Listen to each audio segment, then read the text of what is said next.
കഴിഞ്ഞ ദിവസം ഒരു ഇൻ്റർവ്യൂവിൽ ആമീർ ഖാൻ പറയുന്നുണ്ടായിരുന്നു തൻ്റെ മകന് ഡിസ്ലെക്സിയാണ്, അതറിയാതെ ഞാൻ അവനെ ഒത്തിരി ശകാരിച്ചിട്ടുണ്ടായിരുന്നു എന്നുള്ളത്. അത്തരത്തിലൊരു പബ്ലിക് ഫിഗർ ഈ ഒരു ടേം യൂസ് ചെയ്തപ്പോൾ ഒത്തിരി പേര് ഡിസ്ലെക്സി എന്താണ് എന്നുള്ളതൊക്കെ സെർച്ച് ചെയ്തിട്ടുണ്ടാവും.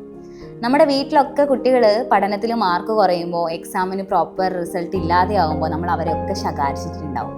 അല്ലെങ്കിൽ ആമീർ ഖാനെ പോലെ, അല്ലെങ്കിൽ താരെ സമൻ പെറിലെ ആ ഒരു അച്ഛനെ പോലെ കാരണങ്ങൾ അറിയാതെ നമ്മൾ അവരെ വഴക്ക് പറയാറൊക്കെ ഉണ്ട്. ഇത്തരത്തിലൊരു പബ്ലിക് ഫിഗർ ഈ ഒരു ടേം യൂസ് ചെയ്തത് ഒരു അവയർനെസ് പോലെയായിട്ടാണ് എനിക്ക് തോന്നുന്നത്.